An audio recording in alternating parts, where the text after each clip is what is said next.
안녕하세요, 신TV입니다. 주한미군에서 근무하는 한국인들로 조직된 노동조합이 6일 한미 방위비 분담금 협상 지연을 이유로 한 미국 측의 무급 휴직 통보를 비판하고 대한민국의 안보를 위해 이를 계속할 것이라고 밝혔습니다. 주한미군 한국인 노조는 이날 국회 정론관에서 기자회견을 열어 9,000명의 한국인 직원이 없으면 주한미군의 기능은 마비된다라며 무급 휴직 조치를 하겠다는 것은 대한민국의 안보와 주한미군의 임무를 포기하겠다는 것이라고 주장했습니다. 이어 노조는 우리는 월급을 받지 못하더라도 대한민국 국민으로서 대한민국 안보와 국민 안전을 위해서 일을 해야 한다라고 강조했습니다. 무급 휴직이 시행되더라도 근무를 계속한다는 게 노조의 방침입니다. 사실 주한미군 한국인 노동자들의 처우는 매우 열악한 상황입니다. 우리 국민의 세금으로 지급되는 임금도 국내 동종업계의 절반 수준밖에 되지 않습니다. 또한 일반 국내 노동자들이 누리고 있는 퇴직연금제 가입도 할 수 없고 직원 식당도 없어 도시락을 싸서 다니는 상황입니다. 또한 이번 같은 주한미군 방위비 협상 때마다 주한미군 한국인 노동자들에게 강제 무급 휴직 카드를 꺼내며 위협하고 있어 항상 고용 불안에 시달리고 있는 상황입니다. 노조는 한미 방위비 분담금 협상이 타결되지 못하고 있는 책임은 한미동맹을 무시하며 과도한 요구를 하는 미국 측에 있다라며 미국은 동맹에 대한 최소한의 예의도 명분도 없는 경제적 논리로 이 동맹을 훼손하고 있다라고 비판했습니다. 또 한국인 노동자를 볼모로 삼는 협상은 더는 용납돼서는 안 된다라며 한미 양국이 대한민국 국민이 납득할 수 있는 합리적인 수준에서 한미 양국에 모두 이익이 되는 결과로 조속히 협상을 타결하기를 강력하게 요구한다라고 덧붙였습니다. 한편 지난달 16일 폼페이오 장관과 에스퍼 장관은 한국은 부양 대상이 아닌 동맹이라는 제목의 월스트리트저널 기고문에서 한국과 미국 모두 현 상태 유지를 더는 허용할 수 없는 매우 크고 복잡한 전략적 도전에 직면했다라며 이것이 한미방위비 분담금 특별협정 논의의 맥락이라고 밝혔습니다. 이어 한미동맹이 동북아시아 평화와 번영의 핵심 축이라는 입장도 재확인했습니다. 그러면서도 한국은 한반도 미군 주둔에서 가장 직접적으로 관련된 비용의 3분의 1만 부담한다면서 이런 비용이 늘어나면서 한국의 부담은 줄어들고 있다라고 지적한 바 있습니다. 그런데 이는 한국이 실제로 부담하고 있는 크기를 축소함으로써 50억 달러라는 터무니없는 비용을 정당화하려는 속셈에 불과합니다.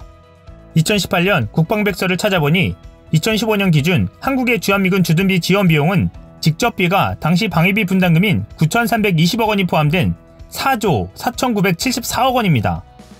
여기에 간접비인 토지 임대료 면제, 카투사 가치평가, 세금 감면 등의 간접비는 9,589억 원으로 직접비와 간접비를 합치면 무려 5조 5천억 원을 지출하고 있었던 것입니다. 이에 비해 미국 국방부가 매년 3월 발행하고 있는 운영유지예산 개요를 보면 2015년 미국이 자국 국방 예산에서 주한미군 주둔비용으로 사용하는 총 비용은 3조 1천억 원이었습니다. 여기에 미군 및 군무원 인건비를 제외한 비인적 주둔비용은 8,554억 원입니다. 주한미군의 비인적 주둔비를 기준으로 하면 한국이 미국보다 6.4배나 더 부담하고 있던 셈이고 총 주둔비로 계산해도 한국은 미국보다 1.8배나 더 부담하고 있던 셈입니다. 2018년 5월 평화와 통일을 여는 사람들은 정보공개 청구를 통해 국방부에서 받은 자료와 자체 입수한 미 국방부 2017 회계연도 운영유지예산 개요 자료 등을 근거로 한미양국 방위비 분담률을 도출한 바 있습니다.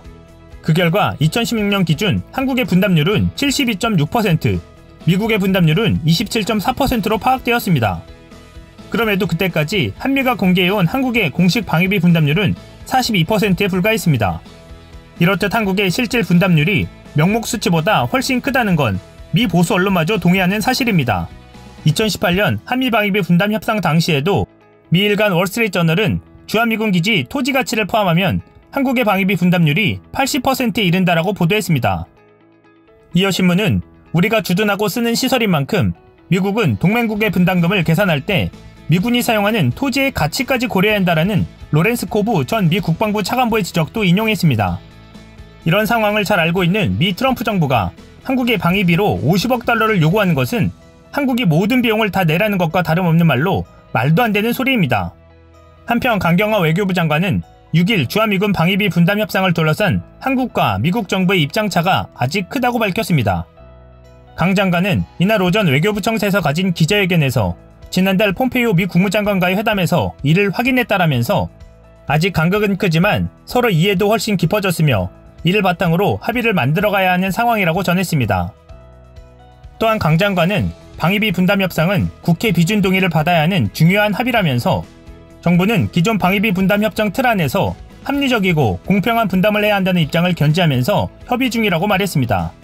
그는 양국 협상팀이 지난달 회의 이후 차기 일정을 잡지 못하고 있는 데 대해 그 사이에 서로 대면 협의는 하지 않더라도 이메일이나 전화로 계속 소통이 이뤄지고 있다라면서 국회 일정 등을 감안하면 시간이 촉박하다는 점은 한미가 잘 알고 있다라고 전했습니다. SMA 체결이 지연되면서 4월 1일자로 주한미군에 세일하는 한국인 근로자의 무급휴직이 시행될 수 있다는 점에서 언제 타결된다고 예단하기 어렵지만 우리 근로자들의 권익 보호를 충분히 유념하면서 계속 협상해 나가겠다라고 말했습니다. 이상 시윤TV였습니다.